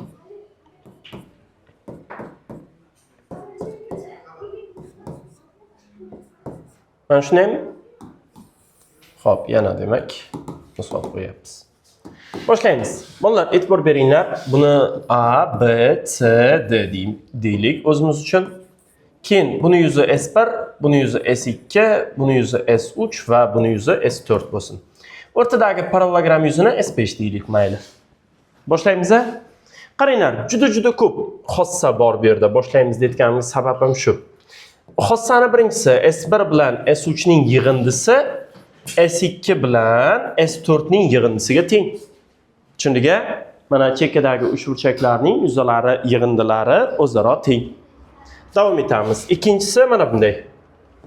S5 teng S1 plus S2 plus S3 plus S4 ga. Demak, o'rtadagi 5 burchak yuzi 1, 2, 3, 4 ta uchburchak yuziga teng ekan. Tushundingmi? Bundan tashqari, uchinchi xossa qaranglar. S, A, B, C, D, ya'ni katta 4 burchak yuzi. Shuni bunday o'ylab qarasak, S5 imiz S1, S2, S3, S4 ga teng, to'g'rimi? Ana shunday A, B, C, D yuzi 2 S5 ga teng ekan. Tushuntira oldimmi? Xo'p, buni mana bunday yozsak ham bo'laveradi. Qaranglar. S, A, B, C, D teng. Qaranglar, ozroq xiyla ishlatamiz. Mana bu yerda S2 bilan S4 ni o'rniga S1 bilan S3 ni qo'ysak bo'ladimi? Demak, S5 imiz S1 bilan S3 yig'indining ikkilanganiga teng ekan, to'g'rimi? Shuni ham yozib qo'yaylik, mayli, zarar qilmaydi. Nima ekan? S5 teng 2 ko'paytirilgan S1 plus S3 yoki 2 ko'paytirilgan S2 plus S4 desak bo'ladi, to'g'rimi? Mos ravishda mana 3-formulaga olib borib qo'ysak, S, A, B, C, D teng ekan nimaga? 4 S1 plus S3 yoki 4 S2 plus S4 ga. Tushundingmi? Juda xossalar ko'p. Endi bu xossalar har biri yangi deya olmayman, chunki bir-biridan kelib chiqqan holda yozilyapti, lekin hammasini ko'rib o'tganimiz yaxshi bo'ldi. Tushundingmi? Isbotlaymiz. Boshlaymiz. Isbot boshlandi. Isbotimiz birozgina noodatiy bo'ladi. Kutilmagan tarafdan kelamiz, qaranglar. Demak, chizma chizdik. Uchlari A, B, C va D ekan, to'g'rimi? Qaranglar. Nima qilamiz? Mana bu BD diagonalni o'tkazmoqchiman. Bu S1. Sizlarga savol, mana bu uchburchak yuzi nimaga teng bo'ladi? A, B, D uchburchak yuzi. O'ylab ko'rish uchun ozroq vaqt beryapman. Nima ekan? 3S1 ga. ABD uchburchak yuzi 3S1 emas. Yo'q. Qaranglar, o'xshash uchburchaklar haqida gap ketyapti. Mana bu uchburchak bilan mana bu uchburchak o'xshashmi? O'xshash. Uchburchaklarning tomonlari nisbati necha? 2.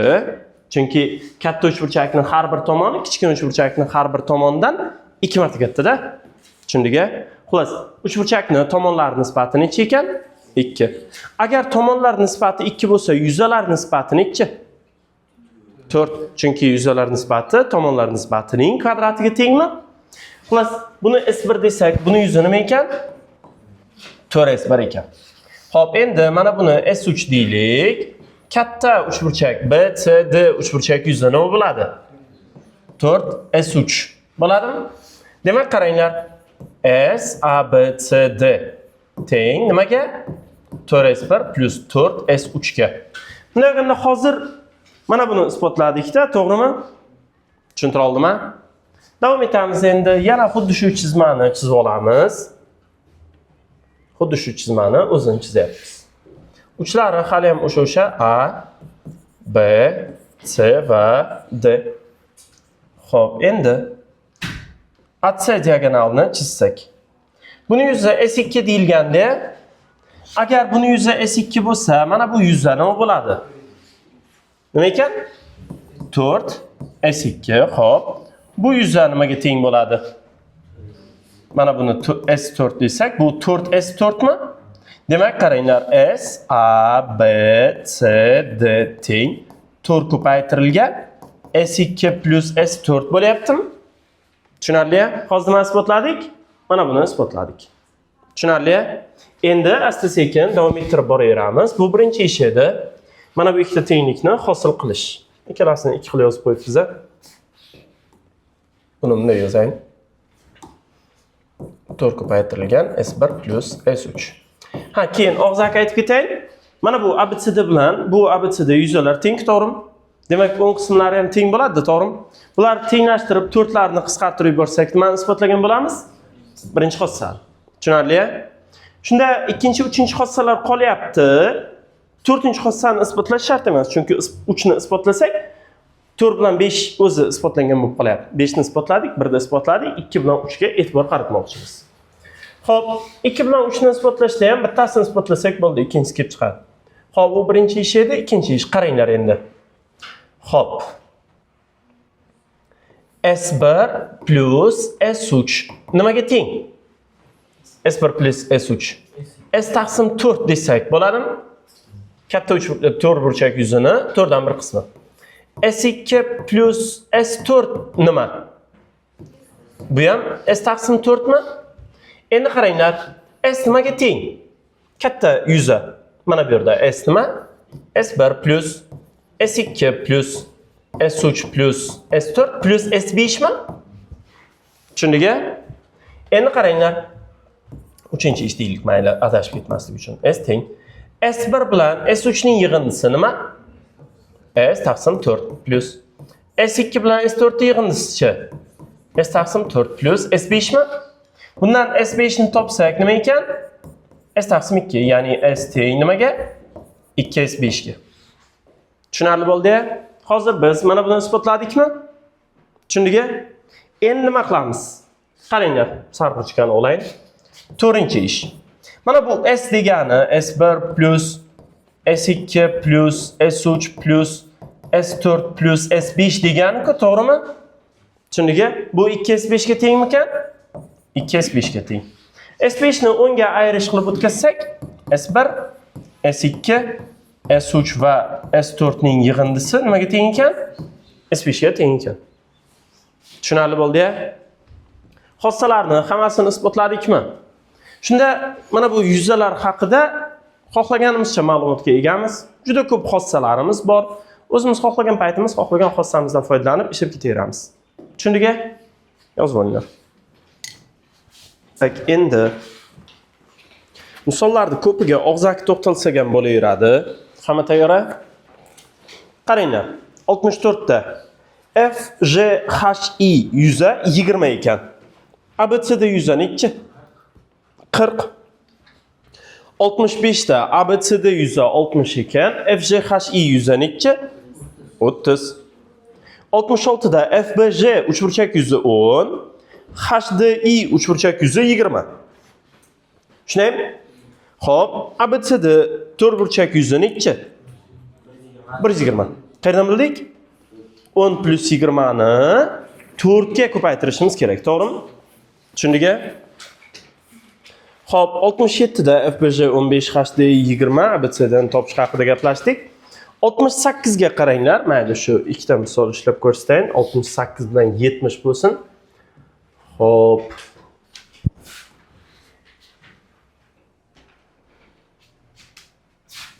Oltmish sakkizinchi misol. Mana sharti. A, B, C va D berilyapti. Tushunaymi? I, F, J, H. Xo'p, shunda AIF yuza 12, FBJ yuzani topishimiz kerak. JCH yuza 10 hamda xo'p, HDI yuza nechi? 15. Endi bu misolni ishlash uchun qaysi xossadan foydalanishimiz kerakligi aniq-a? Aytinglarchi, nima ekan? S1 plus S3 teng S2 plus S4. Bundan foydalanamiz. Hozircha boshqa savollar berayin. Qaranglar. FJHI yuzi nechiligini topa olamizmi?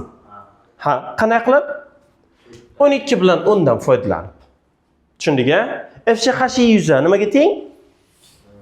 12 plus 10 ko'paytirilgan 2. 12 plus 10 ko'paytirilgan 2. To'g'rimi? ABCD yuzachi.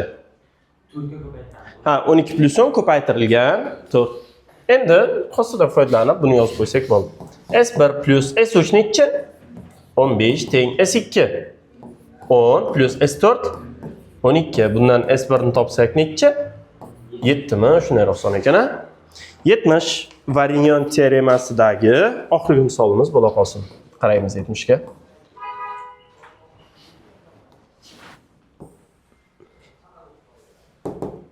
Shaklda mana bu 90 gradus deyilgan ekan, 90 bo'la qolsin. Keyin qaranglar, AD 8. Bunday qilamiz. A, B, C, D deyilibdi. AD 8. Demak bu 4 mi? Davom etamiz.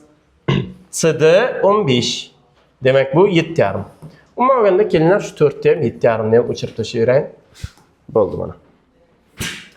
Hisob o'yinlar. Bu yoqda 13 va 10 berilgan ekan. Plus bu misolimiz o'sha Varignon teoremasi bilan boshqa teoremani birlashmasi bunday olganda. Tushundingmi? Qaranglar bolalar. Mana buni o'tkazsak, ha, keyin mana buni o'chirib tashlang. Bizdan mana bu yuzi so'ralyapti. 6 burchak yuzi so'ralyapti, to'g'rimi? Tushundingmi? Qanday ishlaymiz? Birinchidan bunday qilaylik. Mana bu yuzani buni S1 degan holda 4S1 desak bo'ladimi? Tushundingmi? Bu S1, bu 4S1 bo'lsa, mana bu 4 burchak yuzi nima? 3S1. Bu yoqda bunday qilamiz. Bu S2, mana bu yuzi nima? 4S2. Shunda bu nima bo'ladi? 3S2 bo'ladi. Tushundingmi? Endi qaranglar. Hozir 4S1 ning ichiga tengligini topa olamiz, to'g'rimi? Nima uchun? Qanday qilib topa olamiz? Aslida 3 burchak, to'g'ri burchakli va uni katitlari bor-ku, to'g'rimi? Demak, 4S1 nimaga teng? 1 taqsim 2, 8 va 15 ko'paytma. 8 bilan 2 ni qisqartirsak 4, 4 bilan 4 ni qisqartiraylik. S1 teng necha? 15. Tushundingmi? Endi nima qilamiz? S2 ni yoki 4S2 ni qanday topamiz? Yo'q, S1 plus S2 deya olmaymiz, yo'q. Taklif aytinglar, o'ylab ko'ringlar, yuzdan qanday topamiz?